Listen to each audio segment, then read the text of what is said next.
2 months ago, I was going to put the chickens up like I do every night, and they all come running and following me. And she was just down, and she wouldn't get up. And I thought, well, that's weird.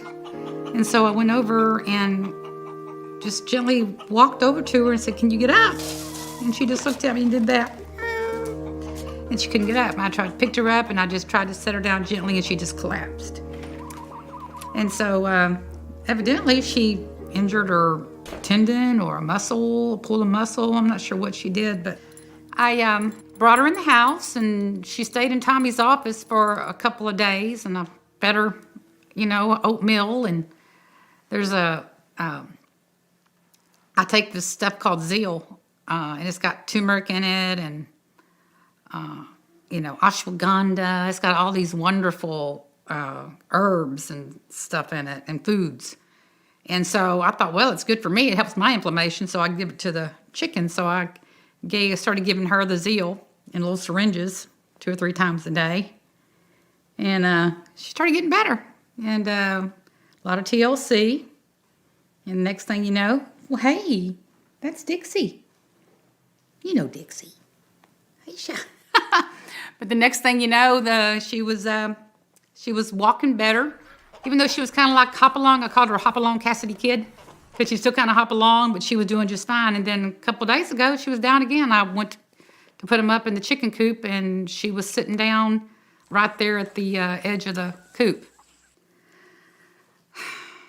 Before I went vegan, I loved Chick-fil-A sandwiches, chicken sandwiches, as much as anybody. And I would come home and with a chicken sandwich, and I'd have my chickens at my feet.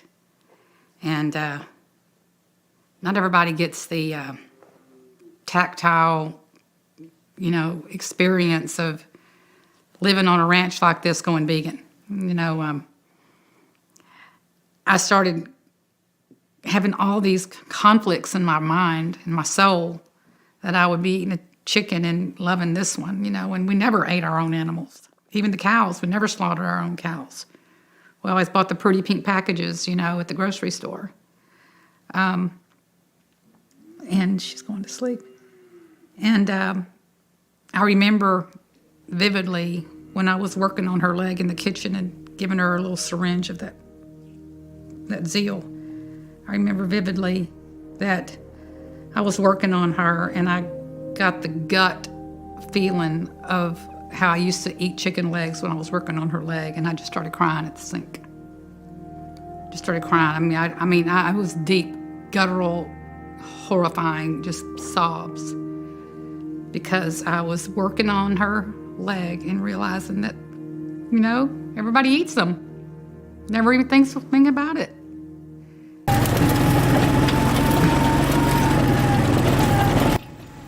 A friend of mine called me up. I was working shift work, and I was tired.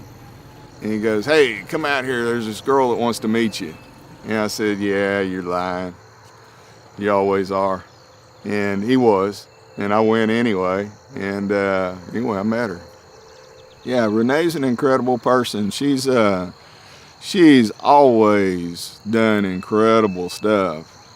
One of the early things I saw was she was in a play in Houston, 2,000 or 3,000 people, threw her the roses on the stage and all that stuff because she was the main singer, and she was right on the edge of making it, and it was a wild ride.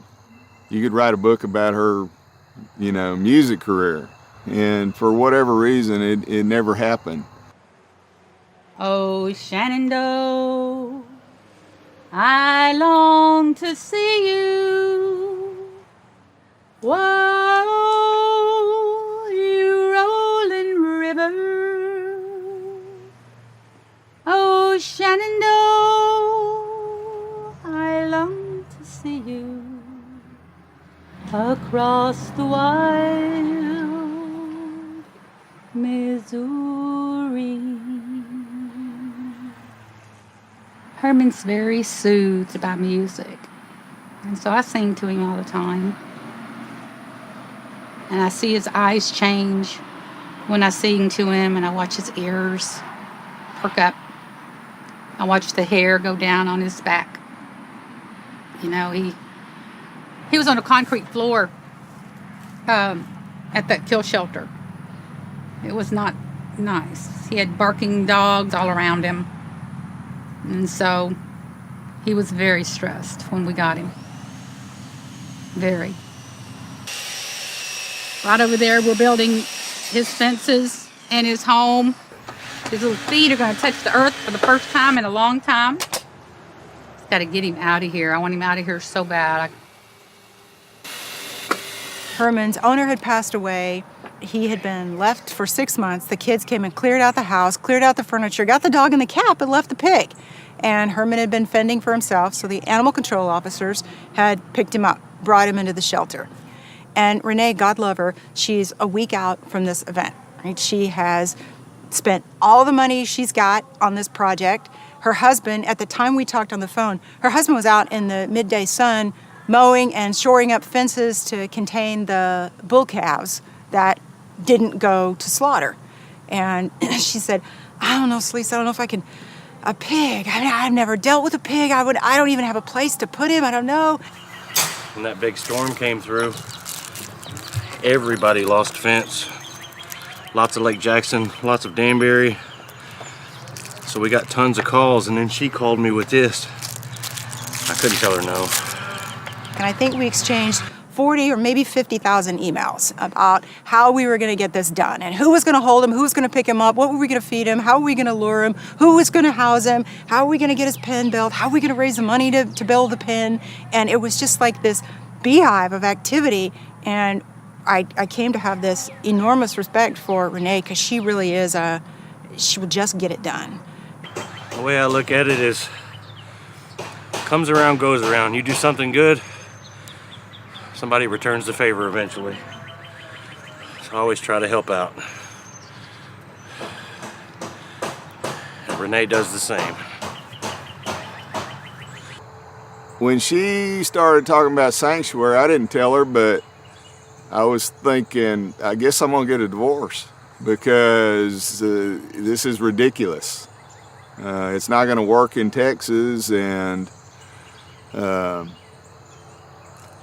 she wanted to try it. And Renee is a very strong-willed person, and you can't tell her not to do something. I wasn't trying to, open up a sanctuary in the state of Texas. That's not been my goal in life. My goal was to be a famous country and western singer. Hello, that's what I thought I was going to be one day, and that didn't happen. And I married a farmer. He's worked hard all his life. He bought this place to supplement his retirement. We hadn't been making any money. Balloon notes were coming due on tractors. He's needing to buy another rake. And now I'm telling him, oh, heck no, you ain't taking that red trailer up the road anymore. We're not selling any more calves. You send that red trailer up the road one more time, I'm following it. I'll go to the slaughterhouse if I have to. And it was a process for me because, I love my husband. I didn't want to just say, too bad, you go up the road. What I've been here is a catalyst for my husband to see a way that he's never been shown before because his history, his culture, his way of viewing the world is so grounded in tradition. 4th generation cattle rancher. His great-grandpa herded cows from San Antonio by horse with spurs, and they had their own brand. And Tommy still has that. That means something to him to restore that history. So this is Tommy's heritage. For Tommy to say, none of that meant anything doesn't come easy. But watching his wife change, watching his wife draw the line in the sand, watching his wife pull in all these people from around the world that are supporting us to build a sanctuary in the state of Texas is changing my husband. That's what's changing my husband. I kind of laughed at her and said it'll never work, and she has actually put me in my place now because the vegan world came to her rescue. She started meeting people that allied with her. It was incredible, and I started watching it, and I couldn't believe what was going on. It's kind of like a dream. They're incredible. If she has a problem, somebody in her network helps her out and it magically disappears. I think that we all have the power to change and to transform, and we see that every single day at Mercy for Animals. Someone whose family owned a cattle ranch decides to give up everything that they knew to be familiar to become a vegan animal rights activist. We see every single day the power that compassion has. Is it not better to light a candle than to curse the darkness? All the darkness in the world cannot put out the light of a single candle. I believe another world is possible, and on a quiet night, I can hear her breathing. It will be difficult, I know, but do not be afraid. Remember Mahatma Gandhi's words. First they ignore you, then they laugh at you, then they fight you, and then you win. The brutes and the bullies have been Goliath, but David is coming. Maybe he's in this room. Maybe he's one of you. And if not you, who? And if not now, when? Here's my daughter Genesis Bowman. Thank you.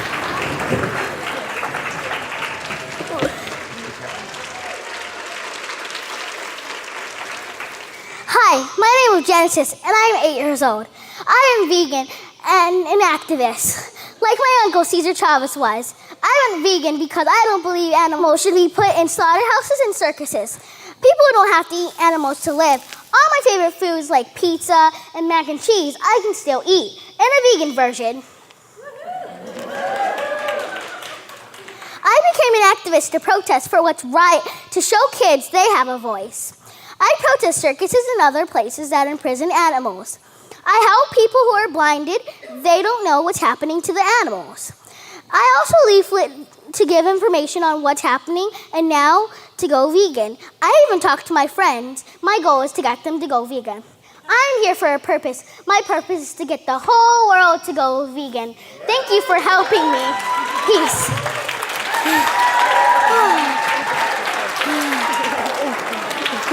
Oh my God. Okay. She wasn't even 4 years old. She always had chicken nuggets. That was her favorite meal at the time. And so I read all the parenting books in the world because it was my first child. And a lot of books said if that's all they want to eat and they're picky, just let them eat chicken nuggets or whatever it is all day. And I just said, okay, well, I believe the commercials, the white meat, and, you know, if you have milk with it or apples and the whole kids' meals and all that.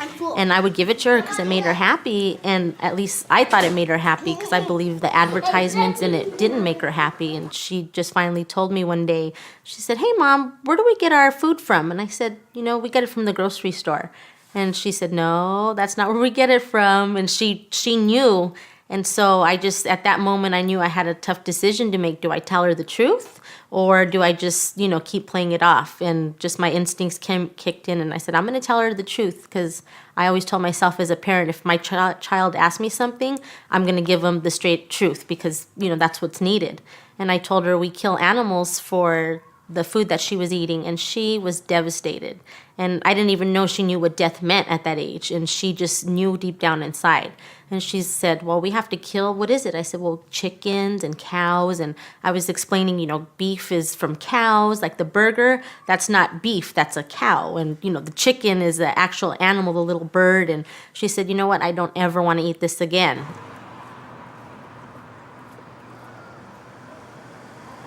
One of the great things, but the maddening things about being an animal rights activist is, for the most part, we never have to convince people to care about animals. People already love animals.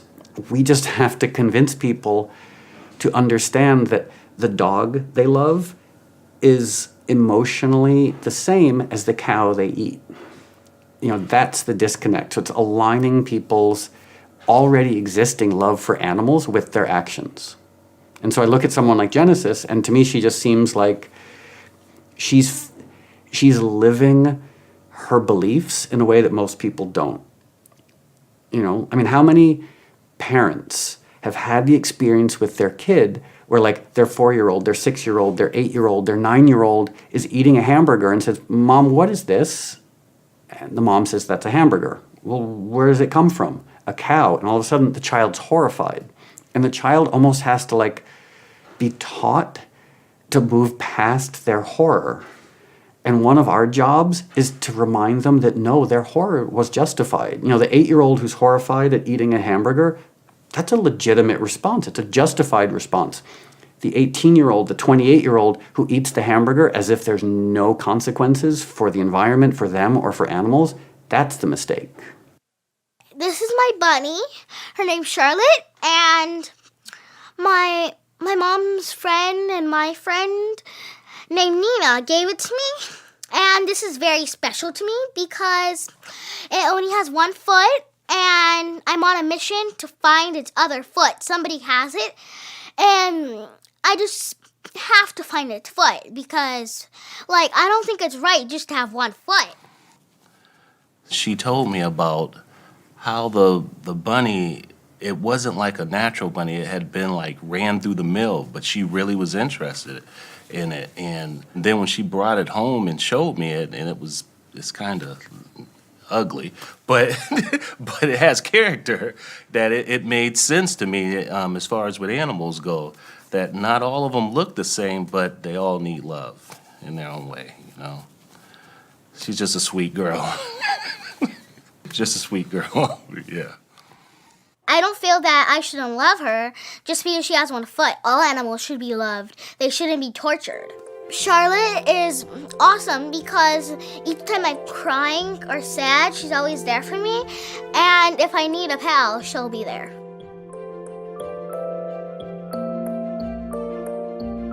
One day I was nursing my baby, and she came and she looked at her sister when I was nursing, and she said, "Mom, where do we get milk?" And I said, "Oh man, I'm going vegan today." I already knew it was going to happen. It was a wrap. So we went vegan that day. From that point on, we never looked back. But I did look back a couple times for a chocolate bar, and she caught me. So when she caught me with the chocolate bar, she said, "Mom," she put her hand on her hip. I said, "Uh-oh, I'm about to get lectured." She said, "If you can't handle it, I can. Don't think you have to go vegan just because I am." She goes, "I can do it on my own."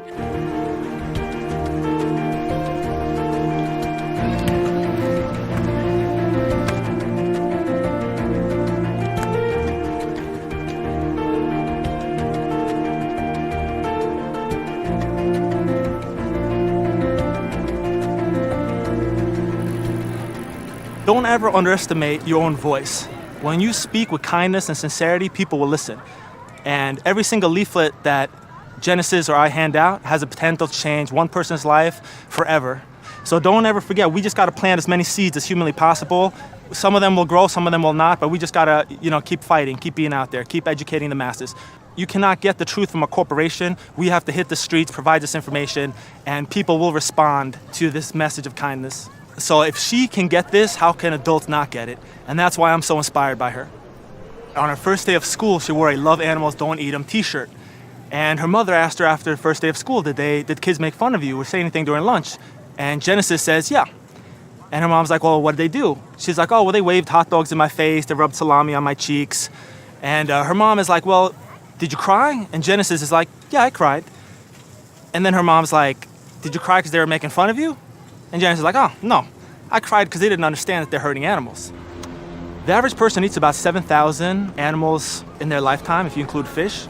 So just spending 10 minutes handing out those 100 leaflets, that's gonna save over the course of time thousands of animals from a life of horror we couldn't even begin to imagine. But every day we go out and leaflet, hand out a few thousand leaflets. We're getting tons of people to go vegan, others to go vegetarian. We're getting people to be aware of these issues, a first step. That's why the first step of any revolution is education, and that's what me and Genesis do all the time. At first, I wasn't really for it just because I know some adults can be very rude to children and adults, vice versa.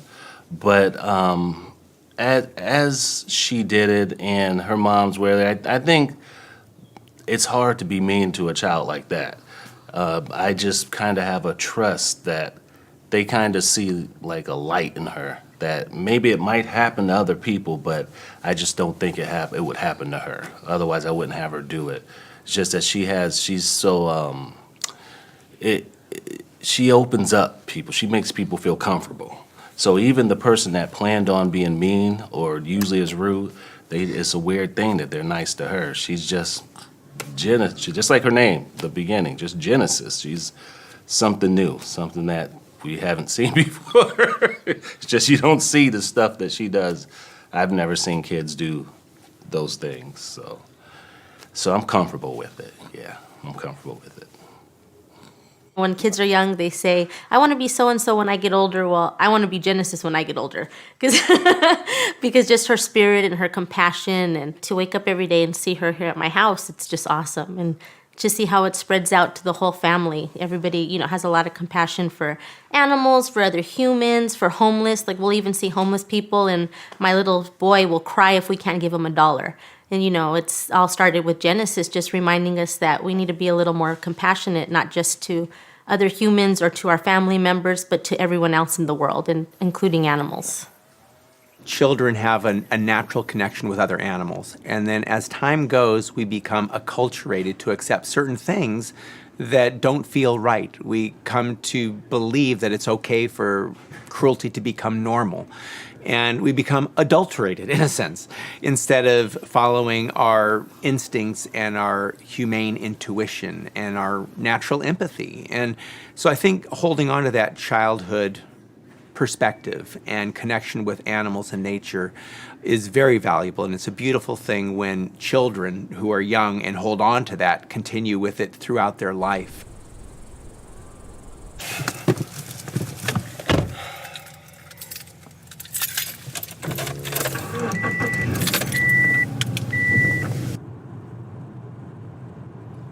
I knew that something wasn't right. I knew that I wasn't drinking like other people. I was passing out, getting alcohol poisoning, blacking out, getting sick, drinking before school, things that normal 10th graders don't quite do. I had a lot of trauma in my life, and I think that's a common thread with people that develop some substance abuse problems. The divorce and not having a present father, and our family was ripped apart. Alcohol, that was the elixir that helped kind of make things feel a little bit better. I would go into 7-Elevens and stores like that and literally steal the alcohol from the coolers, put it down my pants, and then go drink the alcohol by myself behind the building. After high school, I started taking trips to South Florida, Miami, South Beach more, and I started getting into heavier drugs on a regular basis.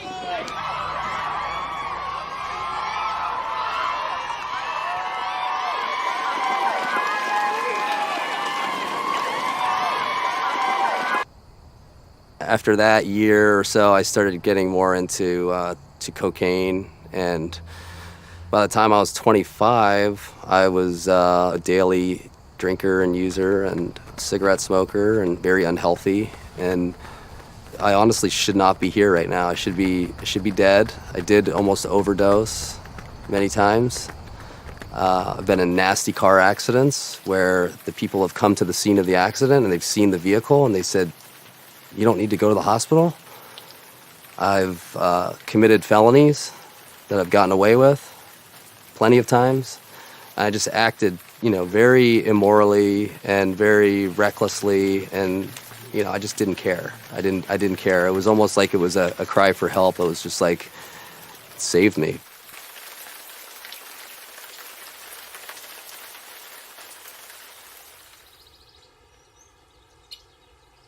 I called my brother, and I called him in the middle of the night, and I was crying to him on the phone, and I said that I needed help. I still to this day don't recall that, but that's what he said, and I believe him. Love my brother to death. And so I went to go visit, and my sister was there, my brother was there, my sister-in-law was there, my mother was there, and my little niece was there, and we were sitting around and talking, and then all of a sudden the tone kind of changed a little bit, and I think it was my mom who said, well, the real reason we wanted to all get together today and talk to you is we wanted to talk to you about your problem that you have. And so I was there with all my loved ones, and they all went around the room and they told me how I've affected them, which I didn't think I did. I thought, I'm only affecting myself. This is my life. Let me do what I want. You do what you want. I didn't realize that's the selfishness and self-centeredness of this affliction. So they all went around and told me, and I was blown away. And they said, we'll help you if you help yourself. So I checked myself into a 28-day rehab. You know, like they say, a huge tree can grow from a tiny mustard seed, and that's where I began. People want to ask me so many questions about ultra running or being vegan or this and that. It's like, it's really simple. It's just simple, you know? It's just about the love, really. And that's really the void that was filled. Good job, buddy. Wow. That was such an easy pour. Jeez. Hey, Goosey. Hey, boy. How are you? It was such a nice surprise to see him come up to me. His whole body it wasn't just like his tail was wagging. It was like his whole body was just wiggling back and forth. And, it just really warmed my heart. The relationship between dogs and humans is quite profound. I didn't have the responsibility to have my own pets in the past, so the time was right now to get a dog. And to be a vegan, you realize more and more how much animals have been used as commodities. We don't need to use them for money. Realizing that this animal has such feelings and such love. You think just dogs are like that? Or other animals too? Are cows like that? Are pigs like that? You know, so that was quite a shift for me.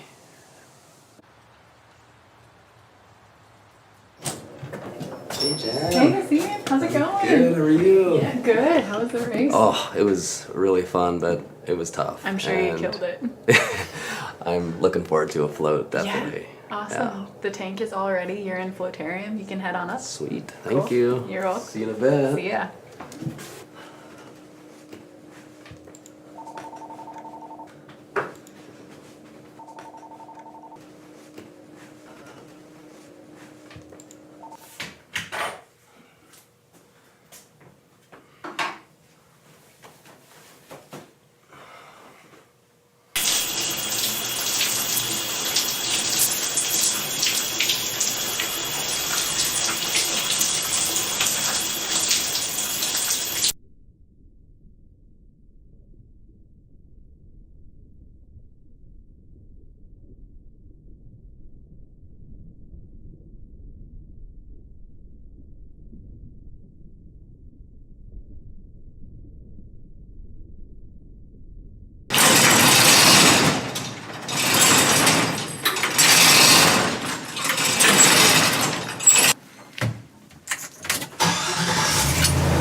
Ever since I jumped in the cab of that truck and started driving it, it's pretty cool. I feel pretty badass. It's a very big truck and it's very heavy as well. So it's not just the size of it, but to brake, it takes a while because it's like 13,000 pounds. It's kind of cool getting up there and driving this big old truck. We live in the wine country, so this is our bread and butter around here, and there's so many wineries. I don't think anyone's ever physically counted them. There's too many to count. And so when you're looking at that big of a presence with wineries, it's just important to utilize the resource there. I mean, why not? The stuff is really good. So the best thing for me, and that's why I change up my menu all the time, is to just get in the kitchen and say, I wonder what this would be like if I added this to it. And this whole rap that vegan food has had about being tasteless, it's just a bad rap. I mean, people say to me all the time, oh, I've had vegan food. It's not very good, and I'm like, yeah, me too. I've had bad vegan food too. I mean, I've had bad pizza. If you care, I think, that the food is good. I really care that not only the food is good, that it's knee-buckling, that it's exceptional, and it's, if I'm making something, I'll I'll taste it and like, yeah, this is really good, but my knees aren't buckling yet. I need something to go, ah, yes. I think that people just need to come out and try it. The word vegan, they think fake, and it's not.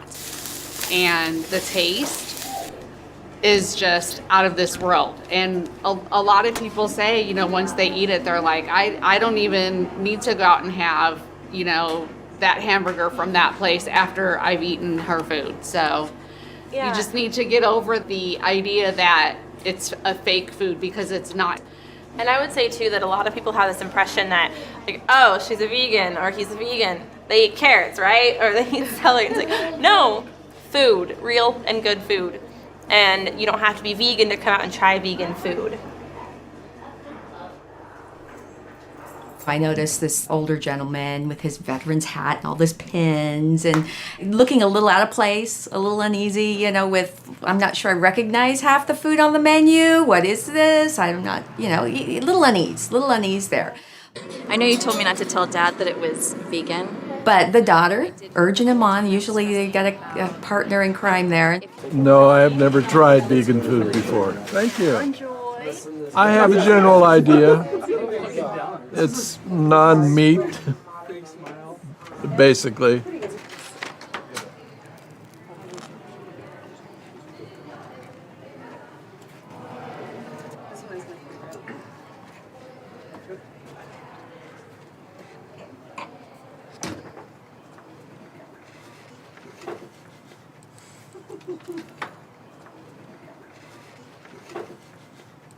It's pretty good.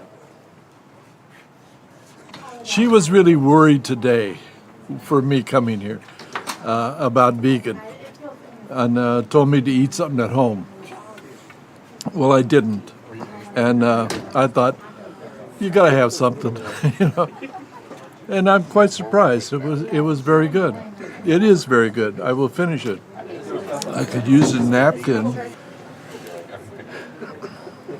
In the evening, when I go by and I'm just walking by their table really quick and the daughter grabs my arm and pulls me over to the table and she's like, I've got to tell you, he's never had vegan food before and he loved it. And it's like, it makes my heart proud because now vegan food is accessible. You know, it's not a weird out there thing.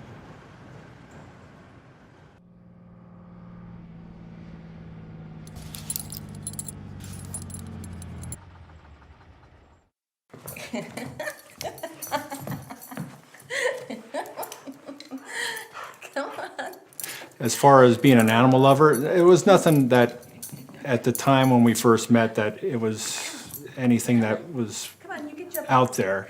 But now that she has a vegan food truck, she does a lot of events for the SPCA and other organizations like that and donates to their cause. That's my favorite piece. Yes, I know. My wife's a vegan, so that means no leather products, no leather shoes, no leather belts, no leather handbags, nothing that's derived from animals whatsoever. And at first, when she brought this up, especially being a vegan, because of my ignorance of diet at the time, you're thinking, okay, where are you getting your protein? Where are you getting your calcium? Where are you getting all these vitamins and things like that? And it turns out nature in the plant form provides all that stuff. You just have to eat a well-balanced diet. If you're wondering about, am I going to get enough protein? Go out to the nearest rural area, pick the biggest bull you can find. Or go to a racetrack, find the biggest, strongest stallion you can see. Go to the zoo, look for the tallest giraffe, the biggest elephant. All of those animals got those rippling muscles entirely from plant foods. Those are vegans. So yeah, now a pussycat is a meat eater, so it's not like eating a lot of meat is going to make you big. You get plenty of protein from plants. Research is now clearly showing that a plant-based diet beats every other diet. And the federal policymakers are taking notice of that. If Jerry's cooking a plant-based diet, I have no problem with that. 10 years ago, I would have gone out to the store and bought some meat to add on to it, but not anymore. Now that I'm starting to understand that you can get all these nutrients, you can get the protein, you can get everything you need from plant-based diet, then the fears go away. The dietary guidelines for Americans are reformulated every 5 years to be the blueprint for what you're supposed to eat. That means every kid in school, every food assistance program, really every nutrition program is supposed to adhere to the dietary guidelines for Americans. They're a big deal. In the year 2000, we sued the U.S. Department of Agriculture because we found that 6 of the 11 members on the committee had financial ties to the meat industry, the milk industry, the egg industry.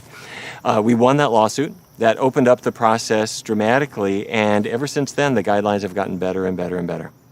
To run a business, you can't be sitting on your butt all day being tired. So you have to have a balanced diet, and I think by her being a vegan, by having a plant-based diet, her energy levels are higher.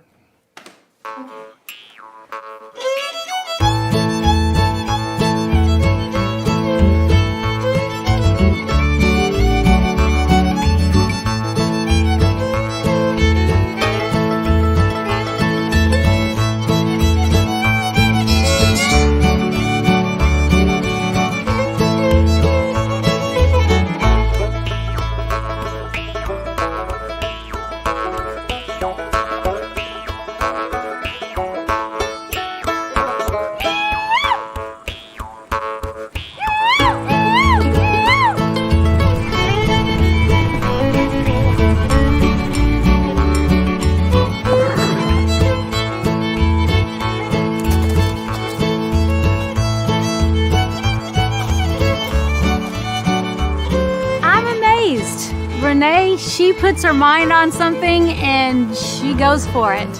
Since she started this, I haven't got to visit very much because she's been so overwhelmed. But I've been following her on the Facebook and it's been very interesting. I think I'm impressed. Good for her. That's wonderful. You know why? I can't claim to be a vegan by any means, but she has inspired me to change my way of looking at things. And she has opened my eyes to some things that I did not know existed. They were trained gentle with kindness. They have no fear. You know, a lot of people go to their pasture for a horse and they run the other way. They don't want you to be around them. These guys, they're okay with it. They're family, most definitely, most definitely. I've had him 23 years and he'll die on my property. I mean, he'll be here until he grows old and sees his last day, won't you? Yes. He was an accident. He wasn't on purpose, but we love him just the same. Here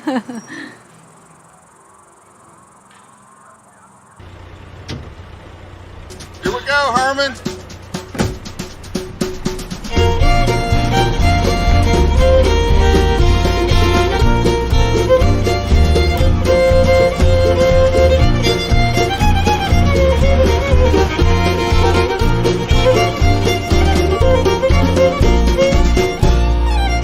We heard about what Renee was doing out here for these animals, and when the opportunity came up, I knew she had all this going on.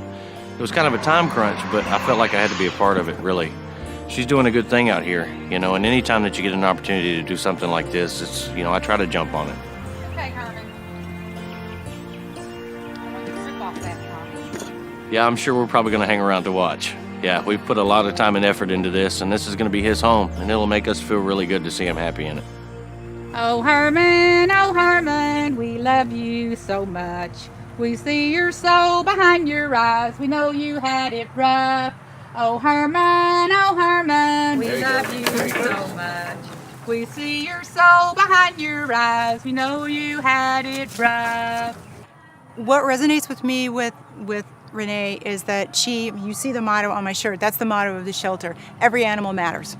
Every single one. And for her, that is this personified.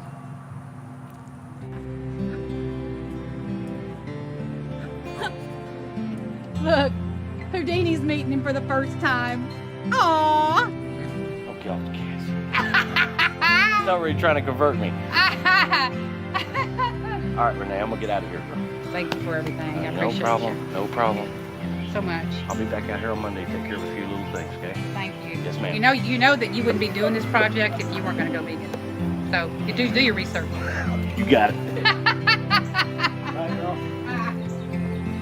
None of us had any options for this pig. She was this pig's way out. But I just learned that he apparently went into his house this morning at 9:30 and the gates opened here at 10. That's a beautiful story. If you are here to be part of the show and watch the entertainment and the speakers, the only way we're going to know you're here is if you're in the front. All right, I know we got vendors out there and that's important, but we want to see who's here for a moment. I know, right? No 231? 232? 233? 234? You got 234? All right, you won. All right, come on. 97 people showed up to buy tickets. And with those 97 people, we raised about $8,300. I had people putting $1,000 in my hand, cash. I had people putting $100 bills in my hand. Just me walking around, not to mention what happened in the office, not to mention what happened afterwards. I mean, there was an outpouring.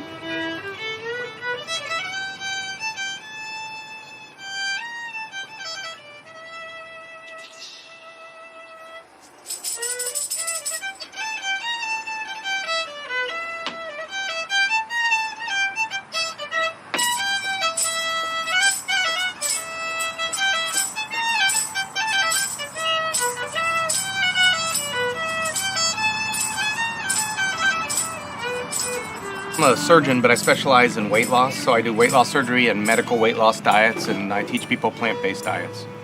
The vegan diet works for diabetes, heart disease, cancer. What do I have, a bug in my hair? They don't even want to kill bugs, so. It's just been, it's just changed the way I treat people in medicine. It's my first line of treatment. Our number one cause of death is heart disease. Heart disease is completely preventable. You do not have to have heart disease, even if you're genetically predisposed to it.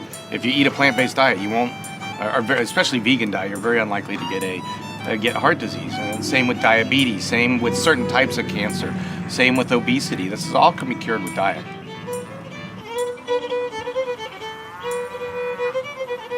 Children are not really attracted to eating meat. That's something that we kind of push on children. And we let them choose whatever they want, and pretty soon they decided they didn't want to eat animals. When they figured out, this one was like, isn't it weird that there's a chicken out in the farm and there's a chicken that you eat? And was like, well, no, they're the same thing. And she was like, they're the same thing, and then that was it for eating chicken.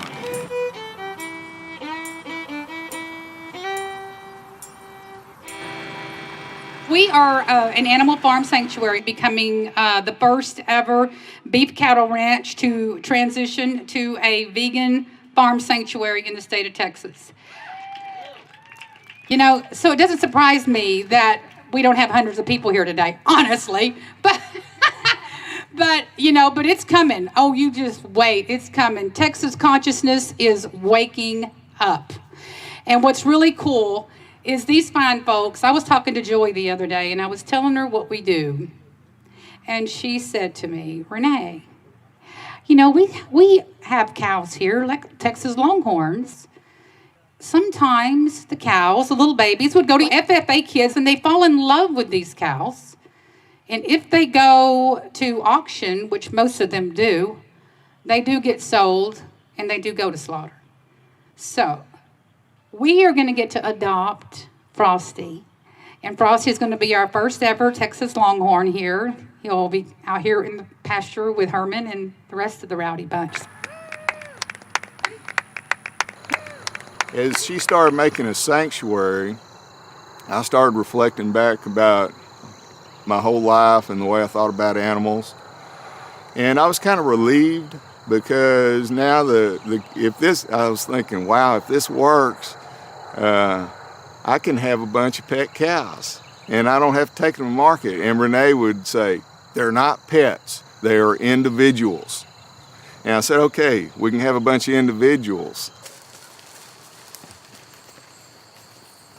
Bullseye, how you doing, girl? How you doing? How you doing, girl? I wanted to go to a slaughterhouse and I wanted to see exactly what was happening there. And I wanted to do a little bit of filming. And so I asked a friend of mine, a close physician friend of mine actually, who I knew his uncle was the general manager of a large slaughterhouse. I asked him, I thought they would say no, but I asked anyways if there was any possibility I could do that. And to my surprise, they said yes. Prior to being slaughtered, the animals were so desperately fighting for their lives. They were so moving around violently and jerking around that when they were supposed to be killed, they were really not even killed. Many times they were just injured or weakened. Actually, that's what I saw that happened most of the times with the cows. That they would hit a captive bolt more so down the neck instead of in the head, probably because of the reason that it's not easy to hit them in a strategic point with those conditions. And so the animals would fall to the ground, and they would put a shackle in the hind leg. And now these animals were still alive. The cows were still completely alive. And they were even making movements with their hair. They weren't as strong to walk up and leave the place, but they were still making movements, and they were still conscious, and their eyes were wide open. And then the slaughterhouse worker would put the shackle, and they would be hanging by the hind leg. And then a worker would come up to like a platform so that he would be at the same level of the cow. And then he would get close to the cow, and then he would cut off the legs of the cow, like from the knee down, the 3 legs except for the leg from where she was hanging from. And then the 3 legs would fall to the floor. And then he would come close to her again and lift up the tail of the cow. And from the very tip of the tail, he would make a vertical incision. I don't know how deep or superficial, but a vertical incision, and then put the object down. And then he would pull the skin of the cow down so that the cow's own skin was hanging next to her own head on both sides of her head. And then he would make an incision in her neck, and then blood would come gushing out, and she would start choking on her own blood, and then eventually she would die. I went to the holding areas. First of all, I saw that these animals were really, really terrified, and somehow they all knew what was going on because they would start walking back and being afraid of us, even in the holding areas, because somehow they sensed that something wasn't right. I think. But at the end of the holding areas visit, I saw some of the cows were housed individually, some of them were housed like in very large groups. I'm not sure why, but at the end, there was a cow that was housed individually. This was a huge, beautiful, completely white cow. And she was terrified. Like you could see that she was really, really anxious. She was really afraid. I have a feeling that somehow they know. I don't know why they would know, but maybe they can smell the blood because it was right adjacent to the slaughterhouse. Maybe they can smell it, or I don't know. But she was really nervous. And we were at the end of the visit, so I asked the guy who was giving me the tour, if you want to call that, or the visit, who was with me, and I asked him if I could stay there with the cow. So he stayed with me, and we were talking with the cow for about 15 or 20 minutes. He was just standing there. But she calmed down, and I was even petting the cow, and she really calmed down, and she was in much better conditions. But then the next day, when I went to the actual slaughter facility, and when I was filming all of these horrible things that I just told you, it came the turn of all of the cows, it came the turn of that white, beautiful cow to go through slaughter. And it was so much harder because the fact that this white cow she didn't even fight back like the other cows. She could smell the blood. She could hear the other cows. She knew exactly what was going on. But for some reason, I think she thought that I was going to help her because she came. She even like positioned herself. Like they didn't have to shove her in too much. The workers were like shoving the other cows, and the other cows were jumping on getting on their hind legs. They were trying to crawl the wall, and this white cow, she just went straight up to me because I was about half a meter away from where their heads were with my camera, and she walked straight up to me, and she was just staring at me. And the other workers were pushing her, and then the metal door closed behind her. And even with all of that, she was not fighting back. All what she was doing was with her eyes wide open. She was standing still and she was staring at me. She wasn't even blinking. Like she was begging for me to help her. Somehow, she probably sensed that I didn't want to, for this to happen. And obviously, I didn't want that to happen, obviously. But it was so hard because she was just imploring for me to help her. And there was absolutely nothing that I could do.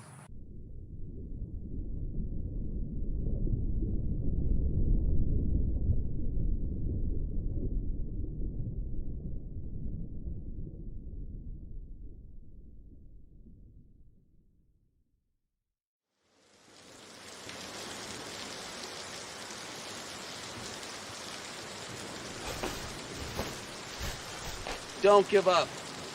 Just gotta focus and find some comfort within the discomfort.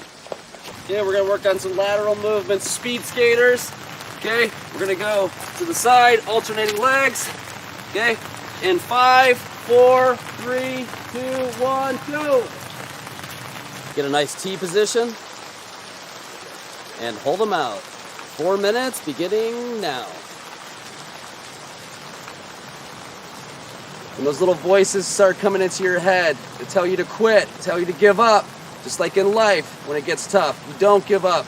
You can override that, push past, and come out on the other side. We'll be hooking you guys up big time. 1, 2, 3. I met Yassine in Ithaca, New York, this quirky little town where I was on the faculty at Cornell, and Yassine was living with his brother and sister-in-law, kind of on the outskirts of the city, and he came to one of my yoga classes. I was teaching yoga at the time, and that was the beginning. He kept coming back to the classes, and he was really bad at yoga. And he would come to the meditation classes as well, and he was worse at that because he needed like 10 props, blankets, pillows. My teacher spent like 20 minutes just getting him comfortable because his body is so tight. He had long, wavy hair and a ponytail, and he was kind of bigger than he is now, and I started to think, wow, this guy keeps coming to these classes and he's really bad at it. I wonder if he likes me.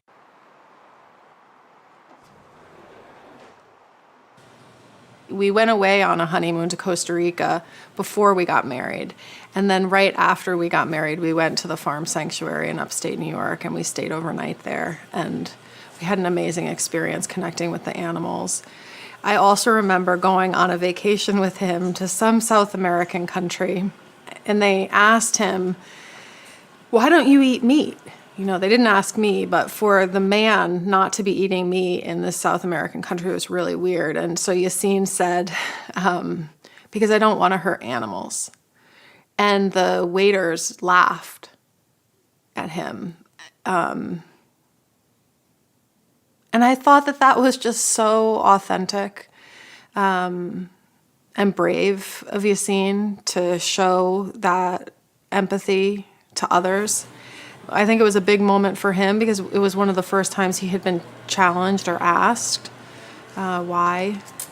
And he didn't, at that time, didn't say like all the health benefits. His immediate response was because of the animals. And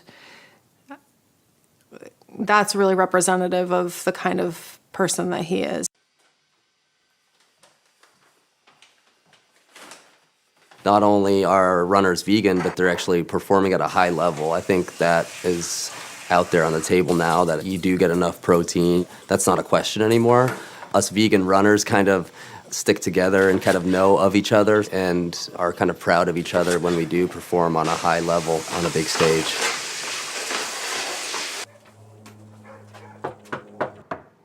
One thing I really do enjoy is cooking for vegans and non-vegans in my home and seeing their eyes light up about how good it is and how full they feel. Because I think a lot of people have a misconception. They feel like they're not going to get satiated or they're not going to be filled up because they don't have a big hunk of meat to fill their belly. I love when people come over and they're just like, wow, that was an amazing dish. Oh, I feel so good. And it was all plant-based.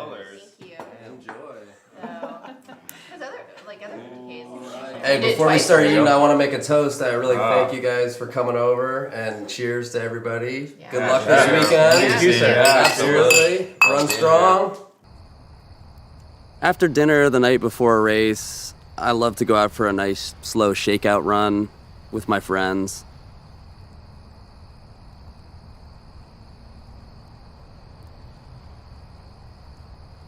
The first time I met Yassine was a 50-mile race just outside of Seattle called the White River 50-miler. And I was, running along, and all of a sudden this guy comes up to me and he starts talking my ear off like, hey, I went vegan, you really inspired me. And he was just going nuts. I'm like, who is this guy? And at the same time, like, wow, he's really got an energy to him. And I thought, would drop off eventually, but he just hung with me for the next 5 miles up this brutal climb. And, he had as much energy in his voice as he did in his heart and lungs.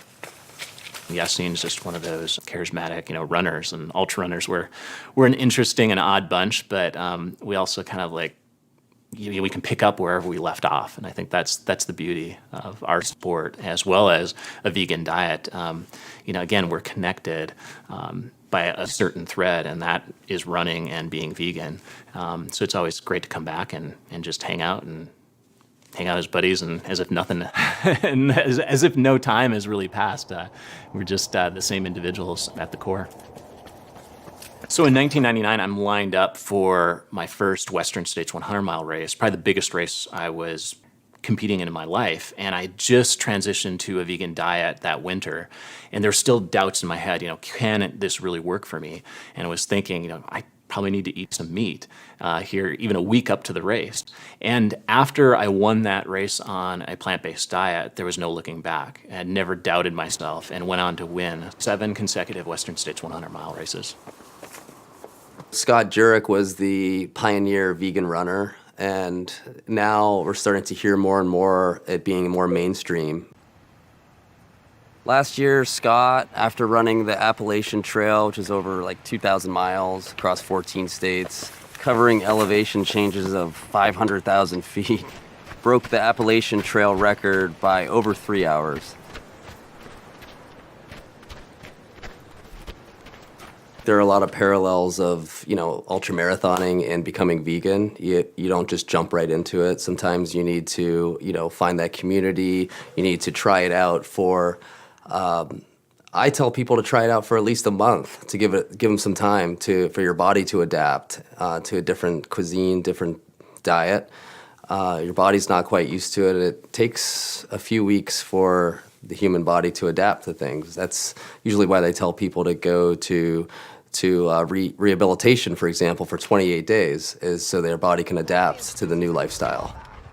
Oh, you just want your belly rubbed, don't you? You just want your belly rubbed.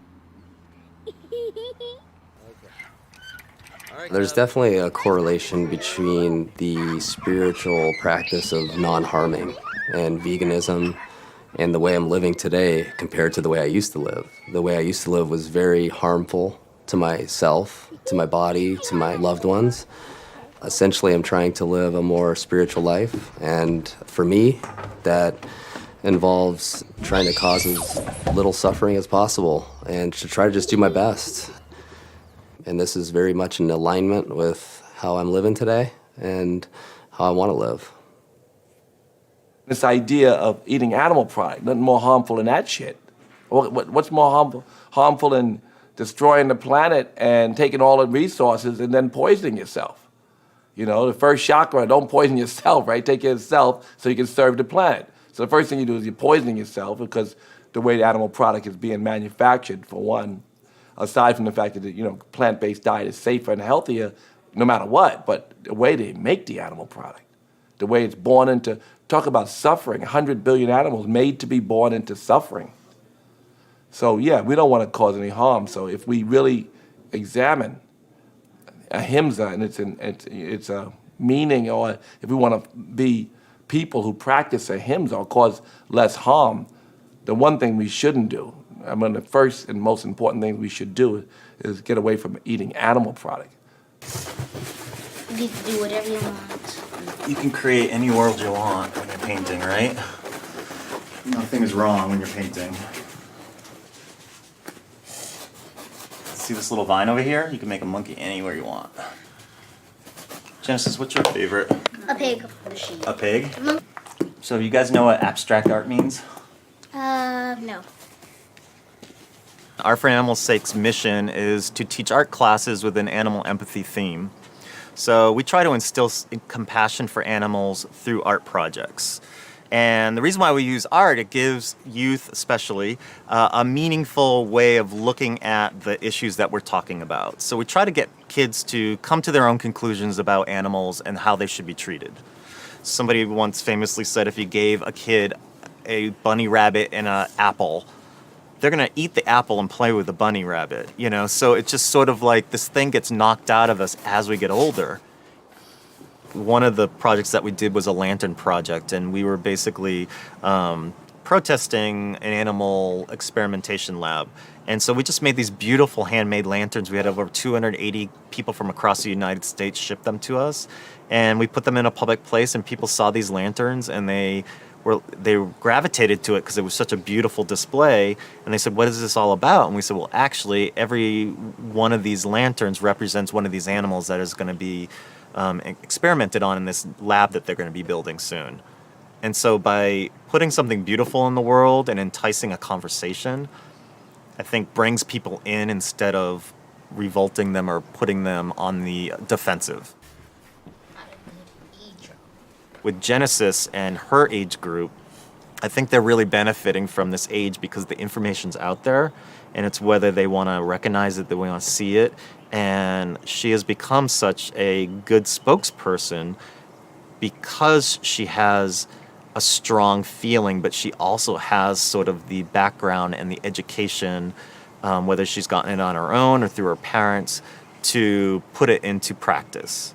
And I think that's why she's become such a powerful spokesperson at this age, because people see the innocence, but they also see the maturity and the intellectual maturity that she brings to the subject. And it's really hard to, talk to a kid and have them say these things that are so basic and so unfiltered and refute it. You just can't. He was spending the night one night, and he's like, what are we going to eat because you guys are vegan? And we're like, well, what do you like? He said, I like meatball sub. So we said, well, we'll serve you that. So then I was talking to him about veganism, and then my mom made his sandwich. He ate it, and he's like, this is really good. So then after that, he left, and then his mom called back. He's like, Tahir wants to go vegan now. And that was the happiest thought I've ever thought. David Carter, NFL defensive lineman, 300-pound vegan. Genesis Butler, quarterback, 75-pound vegan.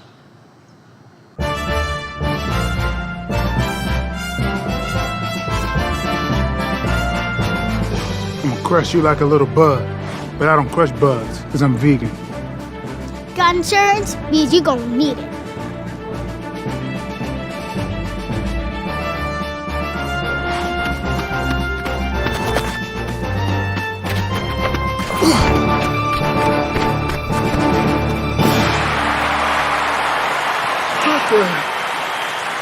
I'm not gonna say.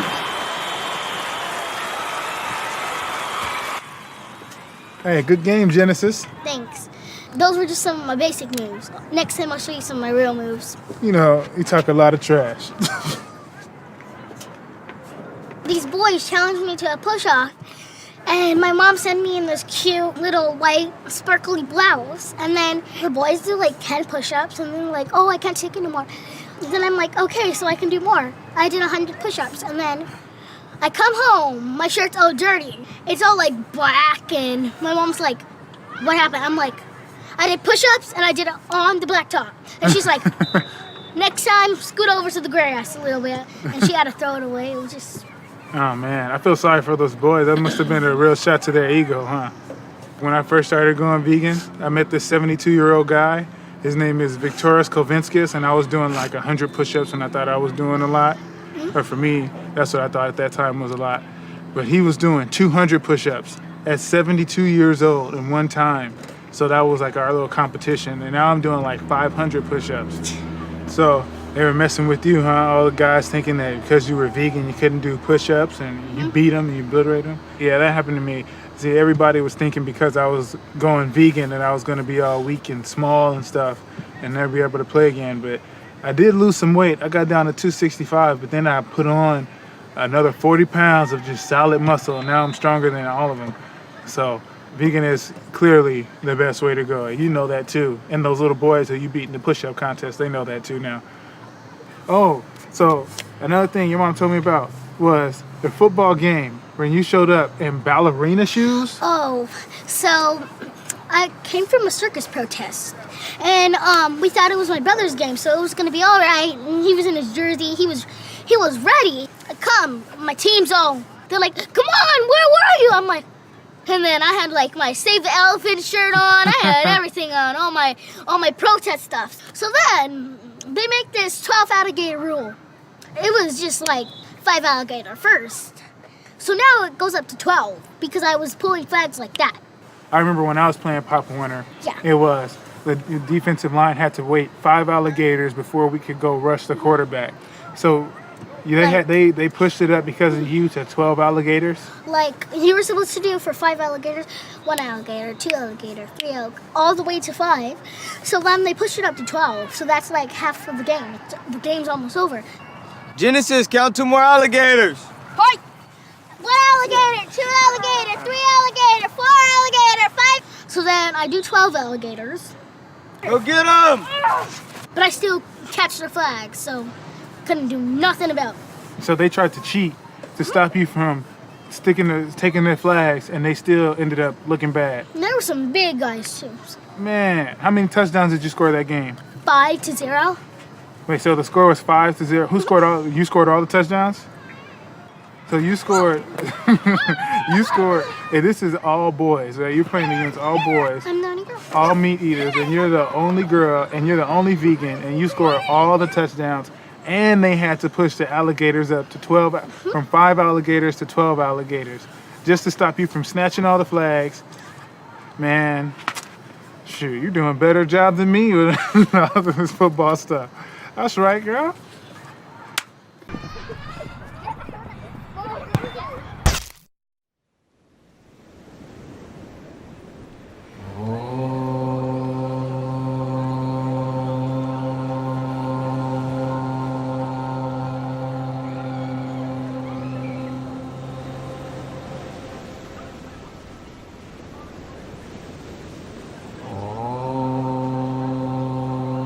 We shall overcome. We shall overcome. We shall overcome someday.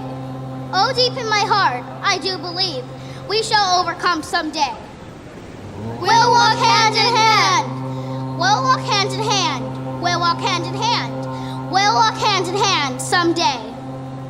Deep in my heart, I do believe we shall overcome someday. You are not alone. You are not alone. You are not alone today. Deep in my heart, I do believe we shall overcome someday. We shall overcome. We shall overcome. We shall overcome someday. Deep in my heart, I do believe we shall overcome someday.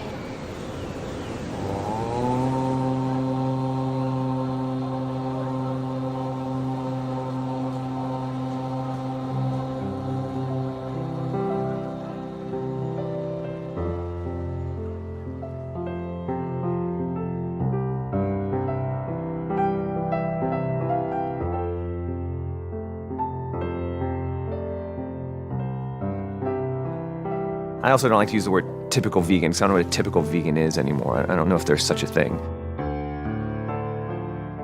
I think that sort of 70s version of the tree-hugging, crystal-powered, Birkenstock-wearing unicorn rider is sort of nonsense and has been for a long time. I left home right after college, and I ended up walking, actually, all the way from New England to Tennessee. And I ended up in Tennessee at a community called The Farm, which at that time was the largest hippie commune in the world. There was about almost 1,000 people there, and they were all vegetarians. In fact, we would today call them vegans. No one heard of the word vegan in 1975. I fought competitively for many, many years. I still train, and there's nothing more satisfying than getting into the ring with a guy who's 20 years younger than I am and just completely handing him his ass.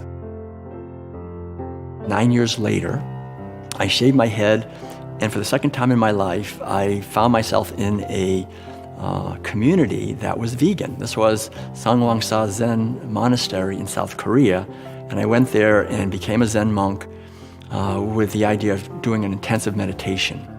And I realized, though, that these people in this monastery had been living what we would call a vegan way of living for 750 years. I can remember one of my old coaches who was super traditional. He's about 1,000 years old Chinese guy, who used to say, you gotta be more aggressive, you gotta eat more meat, you gotta eat more meat and be more aggressive.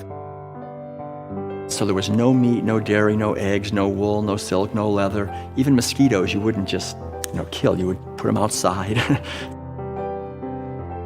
And then at the same time, he would sit us all down for 2-hour meditations and say, walk the middle path and embrace, freedom and balance. Now, get in there and kick that guy's ass and bring home a trophy for the school. The whole idea was that if we want to evolve in consciousness and become more awake, then the fundamental, most important thing is kindness to others.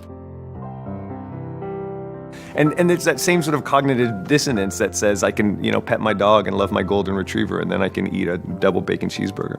And it has simply never made sense to me. We are all interconnected. The interconnectedness of life is the fundamental spiritual teaching, and from understanding that more deeply, we liberate ourselves as we liberate others. We're all on this crazy rock flying through the universe, and we're in it together. And I know it sounds a little crystal powered, but it's really the only thing that we know for sure, which is that we're all adrift in a sea of chaos, and the mountain is not there, and me and the trees are here. I am the trees and I am the mountain, and we are all on the rock together. And that is the more sublime change that happens after one realizes that we can't slaughter and eat our fellow earthlings. The whole idea of veganism is really a social transformation, but also a personal transformation based on awakening out of the delusion of being a fundamentally separate self and competing with others to get something, rather to see that as we bless others, we are blessed.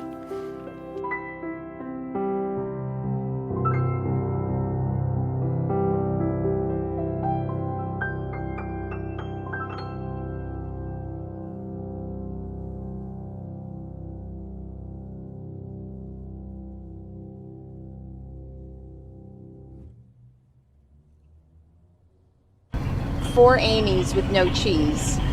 That would be completely vegan?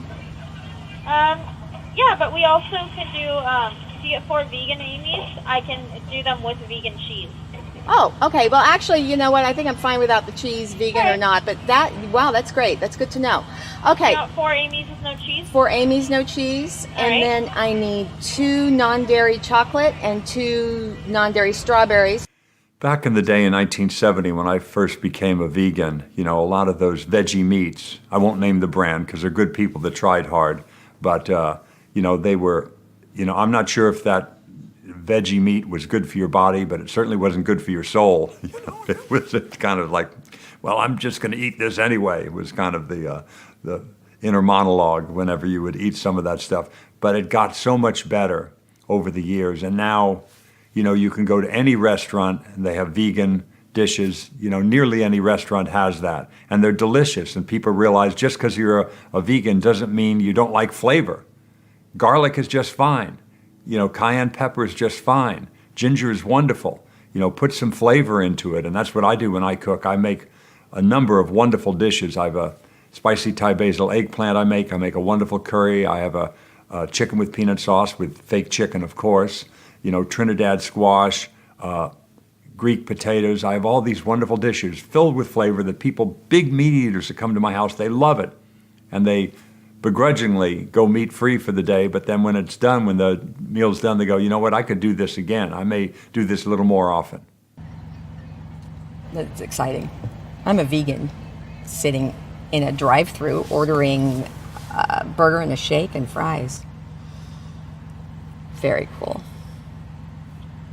I didn't fully understand the green aspects of it back in 1970, but by the early 90s I did. You know, it takes so much more land and water and energy to create a pound of beef than it does a pound of broccoli or a pound of grain.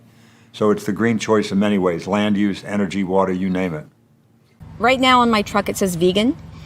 I'm really considering rebranding into plant-based because I am finding that is more accessible to people. It's the same thing, it's the same food, but unfortunately, I think that over time, vegan has created a whole other layering of meaning, which sometimes can mean militant, and people get defensive, like, you know, oh, you're going to tell me how to live my life or whatever. There's no joy in being right about climate change or being a vegan or single-use plastic, you know, some of these things that we've been talking about for many years, but I would hope that people would be more open to these points of view now that there's been a great success rate about a lot of the things we've been talking about. You know, right here in LA and in several other cities, solar power is now on a par with, you know, the traditional grid power of coal and natural gas and all of that. It's now cost effective to do solar. So that's a big game changer. So now maybe people will be open to these kinds of things and dietary choices that you can make that will be good for the environment and good for your own health. When I use the term plant-based, I find people just open up. You can just, oh, yay, yeah, I love plants. That's good, you know. And when I use the term vegan, oftentimes I just see them kind of close up. So it's, hey, you know, I want to use what works. I mean, if people are going to be more open to the word plant-based or words plant-based as opposed to the word vegan, sure, I'll do it. As long as I eat my food, that's all I care about. I don't care how they get there. I just want them to get there and then understand what it's about. And then the discussion about veganism can hopefully come into play. I mean, baby steps, right? Whatever works. What do we do as activists that actually reaches people and that actually changes the world? You know, screaming is fun. Throwing fake blood is really satisfying, but it doesn't change the world, doesn't make the world a better place for animals. It just satisfies our emotional need to scream and throw fake blood. You know, so in being a vegan activist and being an animal rights activist, the criteria by which my actions are judged is how effective am I at being an activist for animals. You know, not how much I enjoy it, not how much I want to scream, because I just want to scream at everybody, but am I making the world a better place through my activism for the animals? My grandfather's a butcher, grew up in Kansas, you know, meat eating family. And here it was almost in the middle of the night, and I hear this wailing coming from the barn. It's pouring down rain and whatever, so I put on my big old rubber boots and go on down there, and storm's happening outside, and it's cold and it's dark, and it was an experience like you can't imagine unless you live through it, I think. You know, I mean, I've birthed my own babies, but I'm a little distracted. But here I'm watching the miracle of life just happen right in front of me, and my hands are right there, and I'm in there, and I'm actually inside this lamb pulling out the baby, and it was just a really beautiful moment.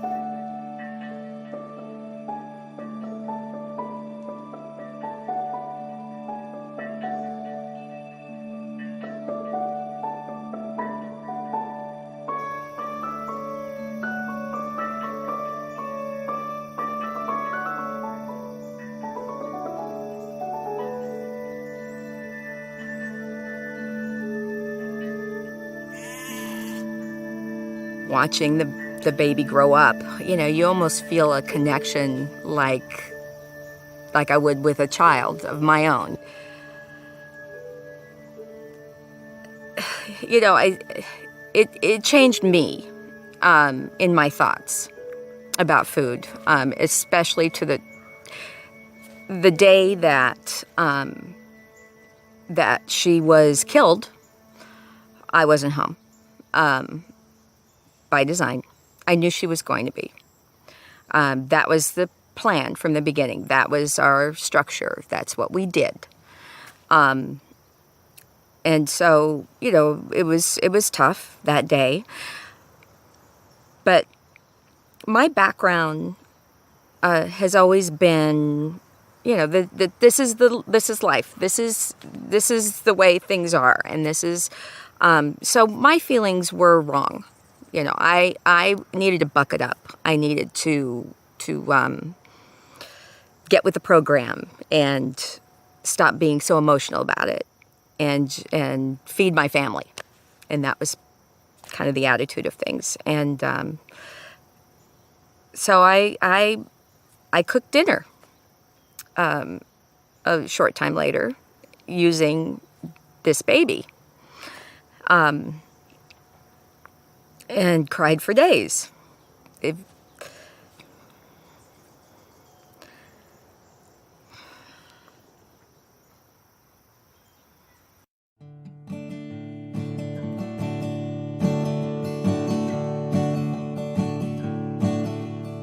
I'm resonating to the sound of the spirit in the forest and the stream,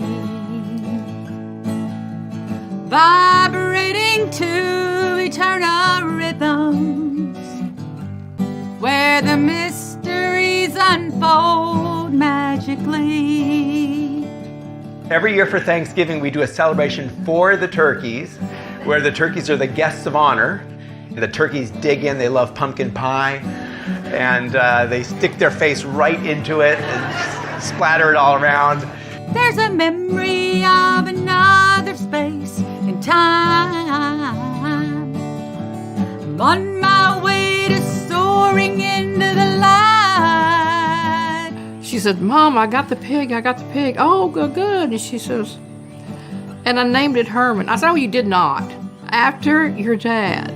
She said, I did too. I said, what's your pig?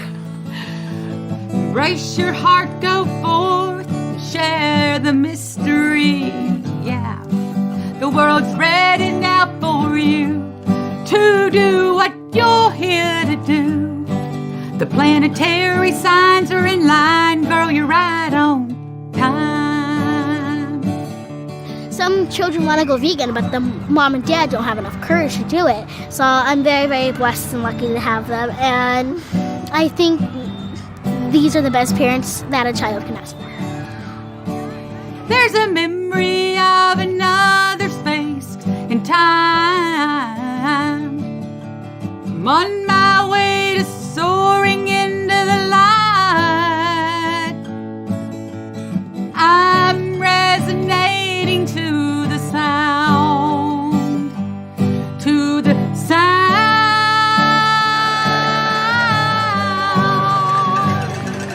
to the sound,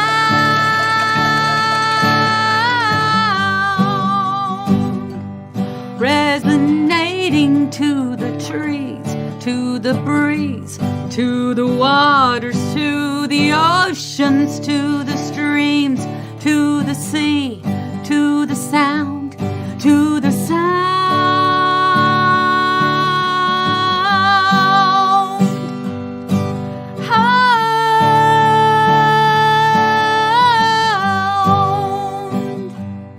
The cage of chickens fell off a transport into Memorial Park and broke open, and all of them but one were killed. One of them had one of her wings ripped off and was lying there mostly dead. To the sound.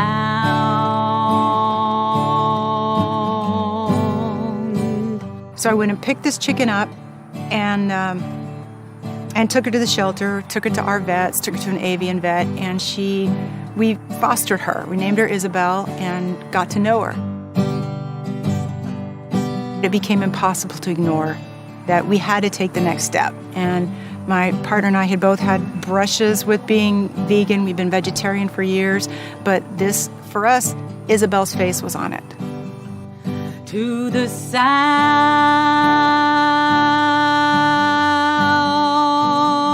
This isn't a question about eggs. This is a question about Isabel. And that's a really easy answer.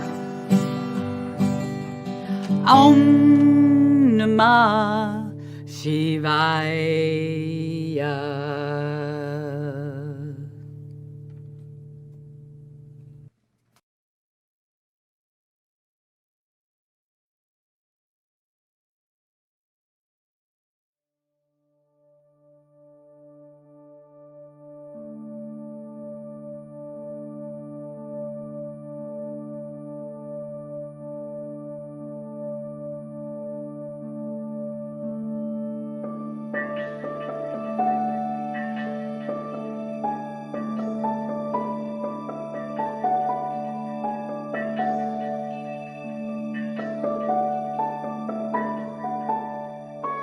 Could you look an animal in its face and simply say to it that your appetite is more important than its suffering? You know, that your desire to eat it is more important than its desire to be alive. Houdini has fallen in love with the Herman the pig. Oh, yeah. I was out there earlier, nobody else was around, and they were just nose to nose. And I watched them a little while, and they just, I don't know what they were saying to each other, but they were communicating.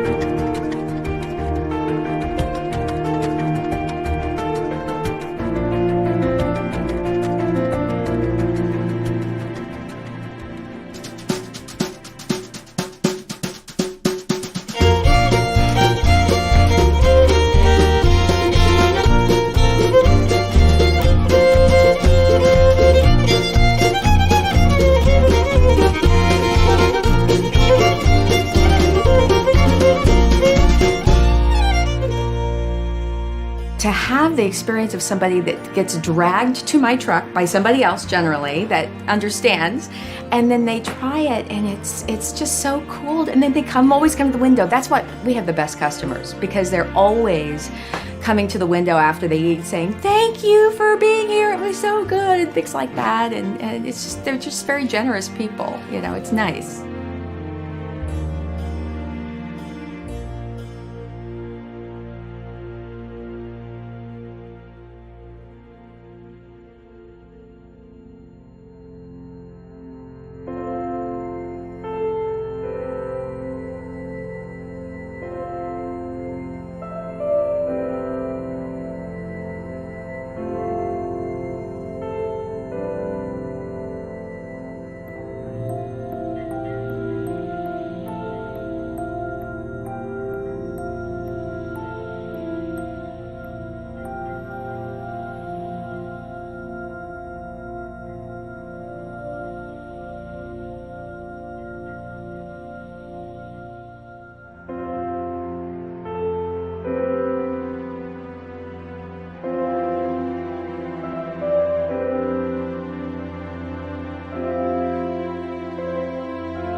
I'm 65 years of age and I ride my bike all over LA still. I'm in great shape and I've been to my high school reunion and I can tell you it's better to be a vegan.